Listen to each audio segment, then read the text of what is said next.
오늘 우리에게 주신 하나님의 말씀은 사도행전 제10장 34절에서 43절까지 말씀입니다. 사도행전 제10장 34절에서 43절까지의 말씀. 본문을 찾으신 분들은 여기 성경을 들고 자리에서 일어서 주시기 바랍니다. 우리 서번역 성경으로 같이 한 목소리로 읽겠습니다. 시작. 베드로가 입을 열어 말하였다. 나는 참으로 하나님께서는 사람을 외모로 가리지 아니하시는 분이시고 하나님을 두려워하며 의를 행하는 사람은 그가 어느 민족에 속하여 있든지 다 받아주신다는 것을 깨달았습니다. 하나님께서는 이스라엘 자손에게 말씀을 보내셨는데 곧 예수 그리스도를 통하여 평화를 전하셨습니다. 곧 예수 그리스도는 너희의 주님이십니다. 여러분이 아시는 대로 이 일은 요한의 세례 사역이 끝난 뒤에 갈릴리에서 시작하여서 온 유대 지방에서 이루어졌습니다. 하나님께서 나사렛 예수에게 성령과 능력을 부어주셨습니다. 이 예수는 두루 다니시면서 선한 일을 행하시고 마귀에게 억눌린 사람들을 모두 고쳐주셨습니다. 그것은 하나님께서 그와 함께 하셨기 때문입니다. 우리는 예수께서 유대지방과 예루살렘에서 행하신 모든 일의 증인입니다. 사람들이 그를 나무에 달아 죽였지만 하나님께서 그를 사흘날에 살리시고 나타나 보이게 해주셨습니다. 그를 모든 사람에게 나타나게 하신 것이 아니라 하나님께서 미리 택하여 주신 증인인 우리에게 나타나게 하셨습니다. 그가 죽은 사람들 가운데서 살아나신 뒤에 우리는 그와 함께 먹기도 하고 마시기도 하였습니다. 이 예수께서 우리에게 명하시기를 하나님께서 자기를 살아있는 사람들과 죽은 사람들의 심판자로 정하신 것을 사람들에게 선포하고 증언하라고 하셨습니다. 이 예수를 두고 모든 예언자가 증언하기를 그를 믿는 사람은 누구든지 그의 이름으로 죄사함을 받는다고 하였습니다. 아멘. 제 말씀입니다. 모두 자리에 앉아주시기 바랍니다. 이 시간 설교를 위해서 잠깐 기도하겠습니다. 좋으신 하나님 감사합니다. 오늘 이 귀한 시간을 우리에게 허락하여 주시고 또 부족하고 보잘 것 없는 종이지만 주의 은혜로 감싸 주셔서 하나님의 말씀을 또 전할 수 있는 그런 귀해 주심을 감사와 찬양을 드립니다. 이 시간 우리가 말하는 자나 듣는 자나 모두가 주의 성령 안에서 하나 되게 하여 주시옵시고 자신의 개인의 생각이 아니라 하나님께서 주시는 우리 하나됨을 지켜가는 그런 시간 될 수 있도록 도와주시옵소서. 모든 것들을 주님께 의지하오며 모든 말씀 우리 주 예수 그리스도의 이름으로 기도합니다. 아멘. 할렐루야. 네, 오늘은 가리지 않으시는 사랑과 은혜라는 제목으로 여러분과 말씀을 나누겠습니다. 계속해서 사도행전 기독교의 역사, 초기 역사의 기록들을 물론 이제 다른 기독교 역사의 연구나 이런 것들이 있지만 성경에 기록되어 있는 역사를 우리가 따라가면서 그 역사 가운데 우리에게 주시는 이 귀한 말씀 또 각자에게 주시는 응답 이런 것들을 함께 나누고 있습니다. 특별히 오늘은 지난주에 이 베드로와 이방인 고넬료 장교가 이렇게 군인이 만나서 인사를 하는 장면까지 나누었고, 그래서 이제 고넬료의 가정 안에 모여 있는 사람들에게 이 베드로가 어떠한 말씀을 전하고 있는지 오늘 그 내용이 구체적으로 기록되어 있습니다. 그러니까 베드로가 이방인 고넬료를 위한 설교를 하는 부분이죠. 그런데 그 과정에서 우리에게 오늘 첫 번째로 지난주에도 말씀을 나눴지만 첫 번째로 주목해야 될 부분들이 바로 우리가 가지고 있는 영적이든 육적이든 하나님께 대한 선입관, 혹은 고정관념, 또 우리가 알고 있는 복음에 대한 그런 잘못된 오해들, 이런 것들을 지금 베드로가 자기의 입으로 고백하고 있다는 것입니다. 지금까지 자기가 이방인에 대해서 하나님께서 주시지 않은 마음, 또 이방인에 대해서 그런 어떤 육신적인 마음으로 가지고 있었던 것을 그 선입견과 고정관념에서 오늘 베드로는 해방되는, 그래서 자유하게 되는, 진리 안에 자유하게 되신다는 예수님의 약속처럼 그런 자유롭게 해방되는 그런 고백을 하고 있는 것입니다. 우리가 아까 말씀드린 대로 하나님과의 관계에 있어서, 특별히 영적인 것들에 있어서 우리의 눈에 잘 보이지 않기 때문에 잘못 오해하거나 혹은 잘못된 고정관념에 매여서 하나님께서 열어주시는 그런 자유로운 역사를 우리가 오해할 때가 참 많이 있습니다. 그런 우리의 고정관념과 선입견들, 이런 것들에 우리 바른 믿음 생활에 그것이 바로 가장 큰 장벽이 되고 있기 때문에 경계해야 될 것 같습니다. 특별히 기독교 이단들이 자기네들이 처음 포교를 시작할 때 그때 가장 첫 번째 타겟으로 삼는 대상들이 기존에 믿던 신자들이다라고 하는 이단 연구의 자료가 있습니다. 그러니까 우리가 하나님께 대해 어떤 질문을 갖게 되든지, 또 영적인 것에 대해서 어떤 고정관념이나 선입견을 갖고 있는지 늘 우리는 때때로 시시때때로 점검하면서 바른 방향으로, 바른 믿음을 향해서 나아가야 될 줄로 믿습니다. 오늘 본문에서 가장 먼저 베드로가 자기가 고정관념이 있었다. 그런데 그 고정관념을 벗어버리게 됐다. 거기서 해방되었다라고 고백하면서 하나님께서 유대인이나 이방인을 차별하지도 않으시고 구별하지도 않으시고 그 모든 이 구별하여 대하지 않으신다. 모두 공정하게 대하신다. 이렇게 고백을 하고 있는데요. 뉘앙스는 하나님 차별하지 않으신다. 이런 뉘앙스로 봤지만 실제로 차별이란 단어가 쓰이진 않았습니다. 그런데 이 하나님이 보시면 외모로 사람을 가리지 않으신다 라고 할 때의 단어가 외모로 판단한다라는 단어를 쓰고 있어요. 그러니까 외적인 요소를 가지고 구별하거나 판단하거나 어떻게 그런 것들을 분별하거나 하지 않는다라는 것이죠. 신약 성경에 오늘 가리지 않는다라는 이 단어가 여기에서만 딱 유일하게 쓰고 있는데 메시지라고 하는 성경에 보면 이 구절을 이렇게 다시 다르게 번역을 하고 표현하고 있는데 뭐라고 얘기하냐면 여러분이 누구이며 어디 출신이든지 하나도 중요하지 않습니다.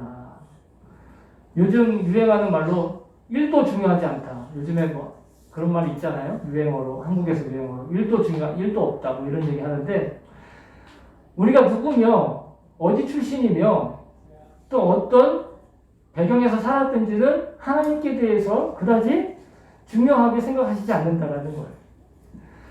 우리가 어떤 문화적인, 사회적인, 역사적인 배경에 자라난 사람이든지 하나님께서는 모든 사람들을 다른 관점으로 보고 계신다라는 겁니다. 우리가 보는 관점과 다른. 구약 성경에 이런 말씀을 미리 말씀하셨는데 뭐라고 말씀하시냐면 하나님께서 말씀하시되 내가 보는 것은 사람과 같지 아니하니 사람은 외모를 보거니와 나 여호와는 중심을 보느니라. 이게 사무엘 선지자에게 하나님이 말씀하신 거예요. 그러니까 이 말씀들은 대체로 어떻게 해석들을 많이 하느냐면 하나님은 내 중심의 모든 걸 다 알고 계셔. 이렇게만 해석을 해요. 그런데 일본어 성경을 여기에는 일본어 성경과 같이 보시면 뭐라고 써있냐면 시와 고코로니 요때 미로라고 되어 있어요. 즉 하나님은 중심을 보신다는 말도 되지만 하나님 중심을 통해 사람을 보신다는 거예요. 하나님의 마음을 통해서 사람들을 분별하시고 판단하시고 바라보신다는 거예요. 우리는 자기 마음을 통해서 바라보지 않고 그 사람의 외모를 통해 본다는 것입니다. 그 사람이 어떤 피부색을 가졌는가, 그 사람이 어떤 말을 쓰는가, 그 사람이 어떠한 지식을 가지고 있는가, 그 사람이 주머니에 얼마나 많은 돈을 가지고 있는가 없는가를 가지고 사람들은 사람을 분별하고 판단하고 그 관계를 맺어가지만, 하나님은 그러한 외적인 요소들로 우리와 관계를 맺지 않고 하나님의 마음에 맞춰서 관계를 맺으신다는 거예요. 그 하나님의 마음에 맞춰서 관계를 맺으시는 것이 곧 하나님의 의를 행하고 하나님을 두려워하는 사람들을 받아주신다는 것이죠. 인간은 외적인 면을 보고 있기 때문에 어제까지 비호감이던 사람이 갑자기 오늘 호감으로 바뀌는 경우가 있어요. 매력적인 사람으로 바뀌는 경우가 있죠. 근데 그 반대도 마찬가지예요. 아무런 이유 없이 어제까지 좋았던 관계가 하루아침에 망가지는 관계도 많이 있는 것이죠. 왜냐하면 사람들은 보편적으로 이 혈통이나 문화, 언어, 학력, 그리고 호불호, 좋고 나쁨으로 통해서 사람들을 평가하고 또 점수를 매기고 또 분별하고 있기 때문입니다. 국제관계에서도 마찬가지죠. 과거에는 대적하는 그런 관계였다가 어느 날 갑자기 친구가 되는 나라가 되고, 또 어제까지만 해도 친구였던 나라가 갑자기 총을 들고 싸우는 적대국이 되기도 하는 것입니다. 그런데 사람은 외모를 보기 때문에 그 관계가 항상 변질되고 변화되지만, 하나님은 하나님의 뜻에 맞게 사람들을 보시기 때문에 그 관계가 변하지 않는다라는 것입니다. 그 관계 맺음이 변질되지 않는다라는 것입니다. 하나님께서 보시는 건 아까 말씀드린 의를 행하는 것, 그리고 하나님을 두려워하는 것. 물론 다른 성경 구절을 통해서도 하나님이 보시는 구절들을 다르게 표현하고 있지만, 오늘 베드로의 설교에서 그가 하나님이 보시는 관점, 하나님의 마음은 바로 의를 행하는 것과 하나님을 두려워하는 것이에요. 근데 여기서 의를 행하는 것이 우리말 성경으로 의를 행하는 것으로 되어 있어서 조금 오해를 불러일으키는데, 여기서 말하는 의를 행한다라는 것은 우리가 다른 성경에서 제가 자주 얘기하는 좋다 할 때 아바도스라는 그런 단어를 쓰지 않고, 보혜사로 뭔가를 돕는다 할 때는 돕는다라는 단어를 썼어요. 그러니까 보혜사 성령할 때 쓰는 단어와 같은 의미에 따라서, 그래서 일본어 성경은 사람을 돕는다라는 표현으로 되어 있어요. 사람을 돕고 하나님을 두려워하는. 죄송합니다. 원고가 달라졌군요. 이 뜻이 아닙니다. 자, 다시 정정합니다. 뒤에 나온 얘기를 제가 먼저 해버렸어요. 자, 의를 행한다는 거, 하나님의 의를 따라서 바른 행실을 한다라는 것이죠.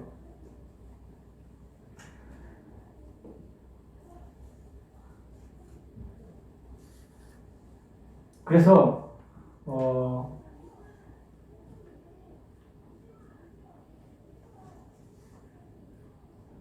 자, 우리가 우리의 경험이나 우리의 입장이나 우리의 생각에 따라서 사람들을 평가하고 사람들의 관계를 맺기 때문에 항상 변질되고 변화가 되는 것이에요.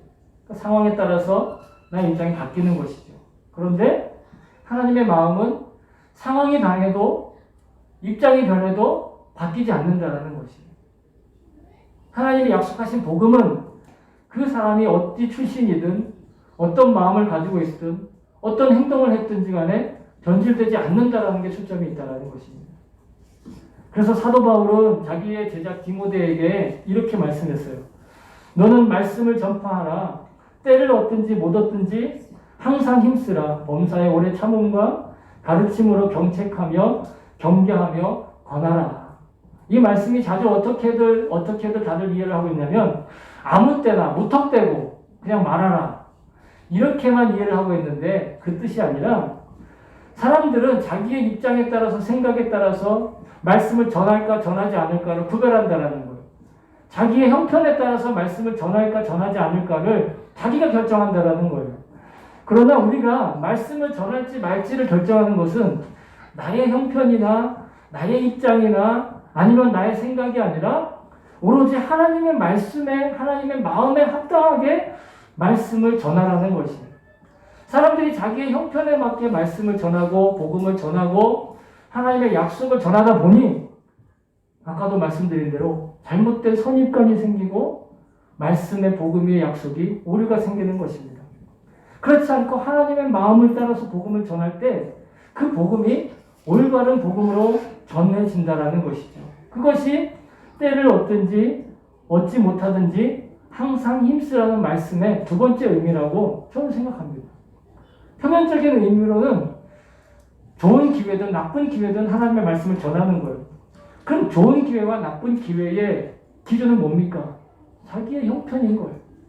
자기의 생각에 따라서 이 말씀을 전하기 좋은 형편, 이 말씀을 전하기 어려운 형편이 생긴다면 그것은 하나님의 마음을 따라서 하나님의 의를 따라서 하나님의 때를 얻든지 못 얻든지 말씀을 전하라는 그 명령에 어긋나는 것이죠. 자신의 고정관념이나 선입관념으로 복음을 전할 기회를 평가하지 말아야 된다는 뜻입니다. 언제든지 하나님의 사랑과 그 은혜를 배우고 전해야 할 기회를 어느 누구에게도 박탈해서는 안 된다는 뜻이에요. 자, 이렇게 복음을 전한 하나님의 마음으로 하나님의 마음을 따라서 복음을 전할 그 베드로의 복음의 내용은 복음 전도는 36절 이하부터 43절에 잘 기록되어 있습니다. 아마 이 내용은 여러분 지식적으로도 우리도 다 너무도 잘 알고 있는 그런 내용들입니다. 신앙생활 한 지 얼마 안 되신 분들이야 이게 계속 들으면 언제 들었나 생각날지 모르겠지만 몇 번 설교를 들었던 복음의 내용, 복음의 핵심을 몇 번 설교를 들었던 사람들이면 누구나 다 알고 있는 그런 내용들이죠. 근데 우리가 오늘 이 말씀을 통해서 초점을 맞추고자 한 두 가지 점을 같이 나누려고 하는데요. 첫 번째 36절에서 보시면 하나님께서 예수 그리스도를 통해 평화를 전하셨다 이렇게 말하고 있어요. 저는 여기에 복음의 핵심에 초점이 있다고 봅니다. 자, 성경이 말하는 평화가 있고 세상이 말하는 평화가 있어요. 먼저 세상이 말하는 평화는 어떤 평화냐면 단순히 아무런 갈등이 일어나지 않는 것을 말해요. 아무런 다툼이 없는 그 상태를 평화라고 얘기합니다. 아주 극단적인 예를 들면 지금 미얀마에서 벌어지고 있는 그 참극이 군부가 원하는 평화는 뭘까요? 군부가 원하는 평화는 그저 자기네들이 원하는 대로 마음대로 그것들을 행하면서 사람들이 어떻게 해요? 저항하지 않는 것을 평화라고 생각하겠죠. 그것이 세상이 말하는 평화라는 거예요. 세상이 말하는 평화는 그저 조용하면은 평화롭다고 생각해요. 그래서 힘 있는 권력자나 힘 있는 사람이 약한 사람들을 억누르고 아무 소리 못하게 하면 그것이 평화롭다라고 생각을 하는 것이죠. 그러나 그것은 성경이 말하는 평화가 아닙니다. 성경이 말하는 평화는 물론 갈등이나 다툼이 없는 것은 물론이거니와 한 가지 마음으로 서로 소통하게 되는 평화를 성경은 진정한 평화라고 얘기하고 있는 것이죠. 그래서 성경에는 주로 평화라는 말과 화평이라는 말 그리고 화해라는 말을 섞어서 사용하고 있습니다. 화평이라는 말은 성령의 열매이기도 하죠. 성령으로 하나 된 상태가 바로 평화로운 상태라는 거예요. 이게 성경이 우리에게 원하는 평화입니다. 예수님께서 바로 이 평화를 위해서 자신의 몸을 제물로 드리셨다라고 성경은 말씀하고 있습니다. 에베소서 2장 14절에 보시면 그는 우리의 화평이신지라 둘로 하나를 만드사 원수된 것 곧 중간에 막힌 담을 자기 육체로 허시고 화평을 이루기 위해서 자신이 제물이 되셨다라는 거예요. 그 육체로 그 막혀있던 담을 허물어 내셨다라는 것이죠. 그것이 구체적으로 십자가에서 드러났다고 16절은 고백하고 있습니다. 에베소서 2장 16절에 또 십자가로 이 둘을 한 몸으로 하나님과 화목하게 하려 하심이라 원수된 것을 십자가로 소멸하시고 이 원수된 것은 무엇이냐면 바로 하나님과 인간 사이의 원수가 된 거예요. 하나님과 인간 사이가 멀어지고 원수가 되고 서로 원하는 것이 서로 바라는 것이 다르잖아요. 하나님은 영생을 원하시지만 인간은 영생보다는 무엇을 원하냐면 인생에 잘 되는 걸 원해요. 하나님은 의를 원하시지만 사람들은 자기의 유익을 따라서 의도 저버릴 수 있는 것을 원하지요. 예수님께서 이 땅의 모든 사람들이 하나님과 하나의 마음으로 평화하고 화평하게 하시기 위해서 자신이 희생제물이 되셨다. 그리고 그것이 그 과정이 바로 십자가의 죽음과 부활인 것입니다. 우리가 사순절을 지날 때 예수님의 부활을 기다리는 거예요. 사순절이 그냥 단지 사순절이니까 이거 먹지 말아야 돼.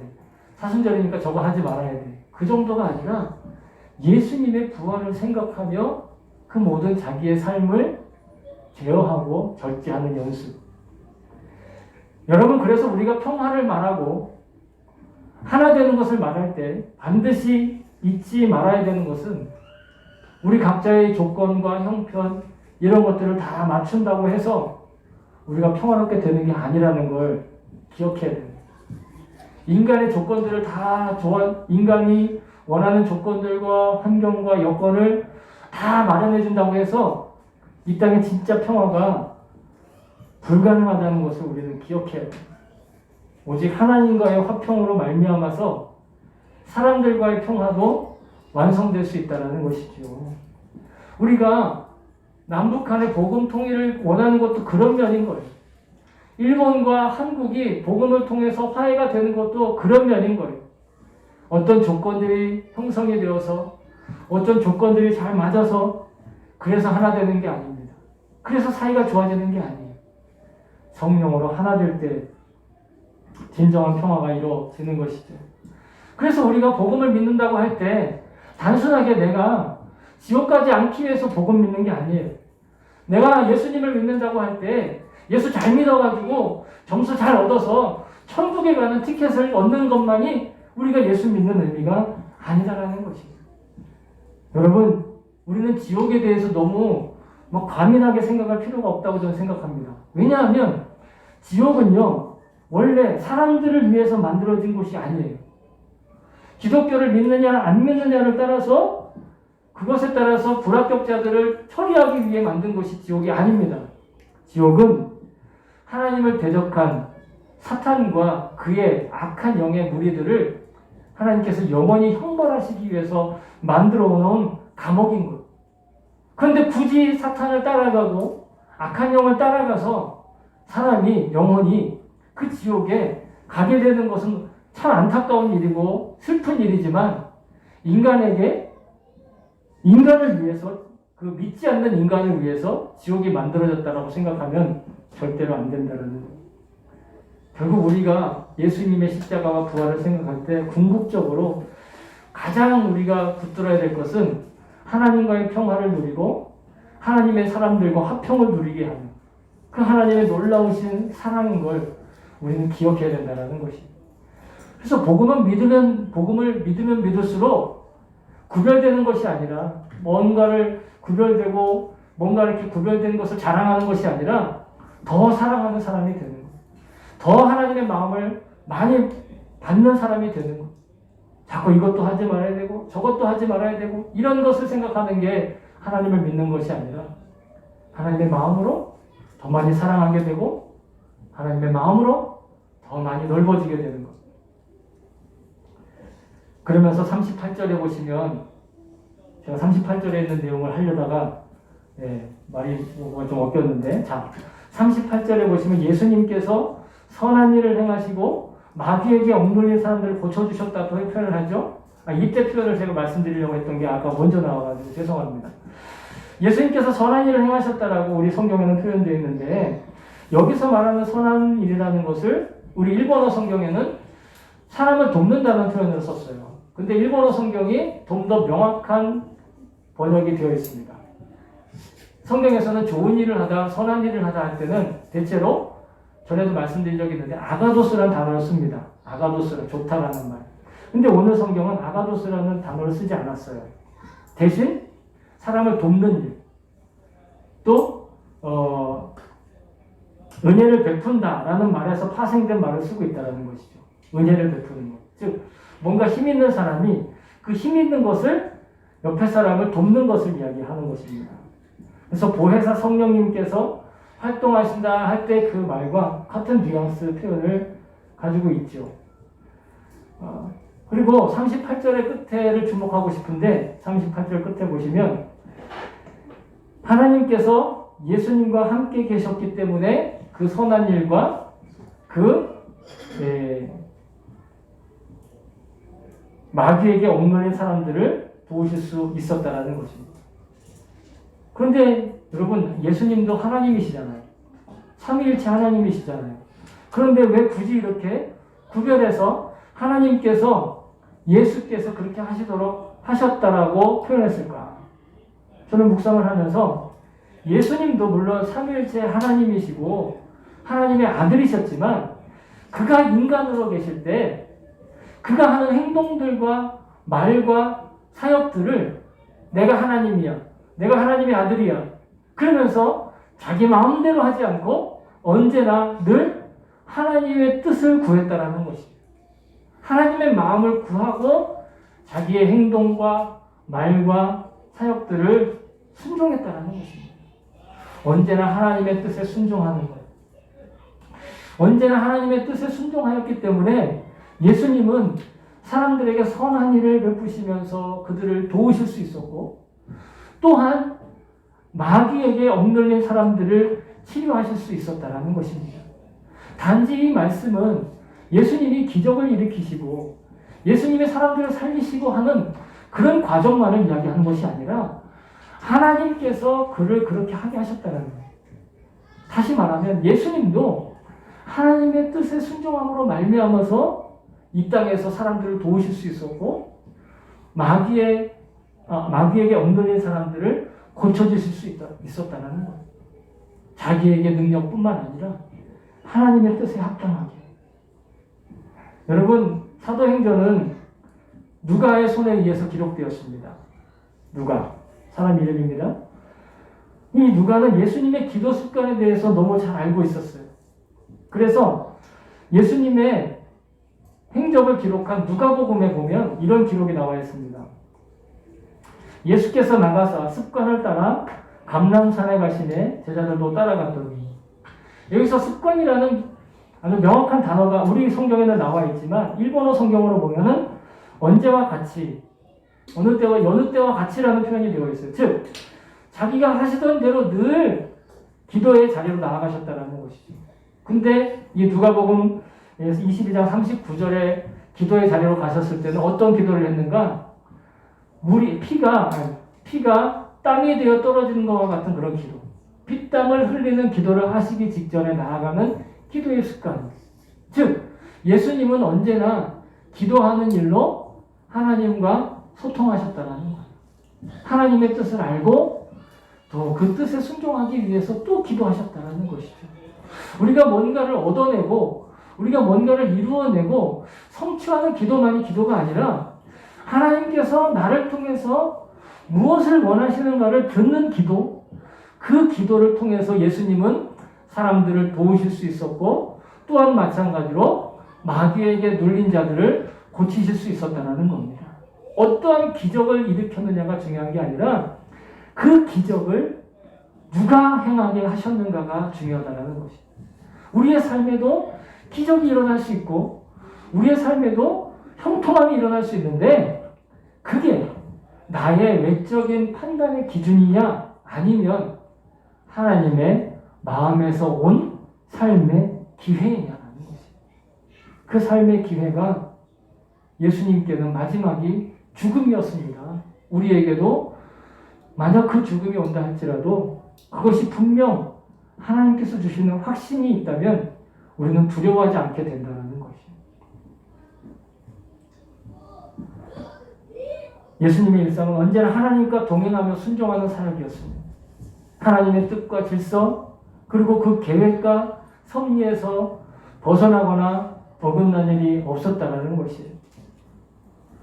오늘 우리가 예수님을 따르는 우리들에게 주어지는 일상도 마찬가지입니다.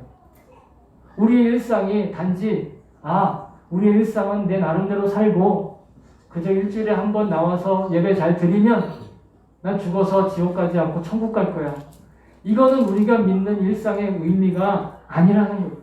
이것이 어떻게 보면 우리에게 선입관과 고정관념을 만들어내고 심하게는 이단 가르침에 속는 계기까지도 될 수 있다는 것입니다. 잘못된 가르침. 그리고 39절 이하에서 십자가와 부활 사건을 다시 한번 베드로가 반복하고 있습니다. 우리가 말하는 복음의 핵심은 바로 이 십자가의 사건과 부활 사건입니다. 교회가 교회다울 수 있는 건 부활을 믿고 그 부활절을 지키는 마음으로 감사하며 예배하는 것을 뜻한다고 저는 믿습니다. 우리가 그 부활절을 기다리며 사순절을 기다리고 있습니다. 지키고 있습니다. 매년 우리가 반복해서 지키는 사순절이지만 여러분, 그 사순절 때마다 반드시 특별히 예수님의 부활의 의미에 대해서 좀 더 진지하게 생각해 봤으면 좋겠습니다. 과연 예수님의 부활은 예수님의 부활과 내 인생과 내 일상은 어떤 관계가 있는 것일까? 그저 내가 살아가는 일상생활, 그 인생에 있어서 그저 뭔가 잘 되고 순조롭고 그냥 갈등이 없고 문제가 안 생기면 그게 복음의 가치인가? 그게 복음의 역할인가? 부활의 의미인가? 의문을 던지지 않을 수가 없습니다. 물론 우리가 이 땅에서 평화를 누리며 평강과 복을 누리며 모든 일에 순조롭고 형통하게 사는 걸 하나님이 거절하신다고 생각하진 않아요. 그런데 우리가 사는데 정말 중요한 것이 이 땅에서 잘 되는 것만이 다라고 한다면 그것은 복음을 왜곡하는 일인 거예요. 심지어는 그런 관점에서 본다면 이 땅에서의 삶이 전부라고 하는 그런 관점에서 본다면 우리만큼 불행한 사람이 없다고 성경은 사도 바울의 입을 통해서 우리에게 말씀하고 있습니다. 만일 그리스도 안에서 우리가 바라는 것이 다만 이 세상의 삶뿐이면 모든 사람 가운데 우리가 더욱 불쌍한 자이다. 만약에 이 땅에서의 삶이 전부라고 한다면 무엇하러 부활을 믿고 무엇하러 십자가를 믿느냐 말이에요. 여러분, 이 땅에서의 승부에 집착할 필요가 없는 사람들이 바로 그리스도인들이에요. 우리는 우리 인생에서 만나는 많은 사건들이 있고 많은 경험들이 있습니다. 그 모든 사건과 경험들은요, 영생을 향해 가는 과정 중에 있는 아주 수많은 정차역들에 불과한 것입니다. 그렇지만 지금 우리가 사는 이 삶에 우리의 일상이 없다면, 예수 믿는 일상이 없다면 영생에 이어지는 과정도 별 큰 의미가 없는 것입니다. 오늘 본문의 마지막 구절에 이렇게 고백하고 있습니다. 그를 믿는 사람은 누구든지 그의 이름으로 죄사함을 받는다. 여러분, 이 약속은 실은 우리의 영생에 있어서 인생이 얼마나 중요한지를 정말로 반증하고 있는 그런 말씀입니다. 우리의 인생과 일상생활 속에서 주님을 믿는 그 흔적들과 습관들로 이어지고 있다면 영생에 가는 길은 문제가 없어요. 그러나 우리의 인생에 다른 어떤 것을 믿고 의지하는 삶으로 이어지고 있다면 반드시 우리는 점검하고 돌이켜 회개해야 되는 것입니다. 여러분, 그 영생으로 가는 길에 초대되어 가는 약속엔 다른 어떤 조건들이 필요한 게 아니에요. 다른 어떤 능력들이 필요한 게 아니라 오직 예수 그리스도 그 이름만으로 충분하다는 거예요. 오직 그 예수 그리스도 이름만으로 그 모든 것들이 다 괜찮다는 거예요. 누구도 예외일 수 없고 누구도 차별받을 수 없고 누구도 구별되지 않는다라는 것입니다. 단 한 가지 하나님의 마음과 하나된 기준. 그 하나된 기준은 뭐다? 오직 예수의 이름으로만 심판을 받습니다. 오직 예수의 이름으로만 죄사함을 받고 오직 예수의 이름으로만 나의 삶의 의미를 회복할 수 있는 것. 오직 예수 이름으로만 우리는 제대로 된 삶의 궤도에 따라 살아갈 수 있게 된다는 것이죠.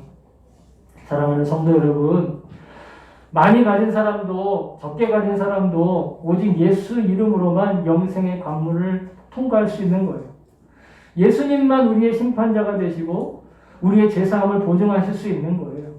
그 뒤에는, 그 배후에는 창조주 하나님의 섭리와 계획과 약속이 물론 있습니다. 세상은 우리를 민족이나 재산, 학식과 혈통, 그리고 국적으로 구별짓고 차별하려고 합니다. 하지만 영생에 속해 있는 성도는 그 어떤 조건이나 자격으로도 차별받거나 구별되지 않습니다. 오직 예수 그리스도의 이름이라면 누구든지 수용하고 용서하시고 사랑하시는 그 하나님의 은혜를 우리 기억해야 될 줄로 믿습니다. 그리고 예수 그리스도의 이름으로 나를 사랑하신 하나님의 그 사랑에 부응하기 위해 우리가 인생을 살 수 있도록 기도해야 할 것입니다. 그래서 이 땅에서 그 어떤 문제와 장벽도 오직 예수 그리스도의 이름으로만 대응하는 그런 지혜로운 삶을 사는 저와 여러분 될 수 있기를 주의 이름으로 축복합니다.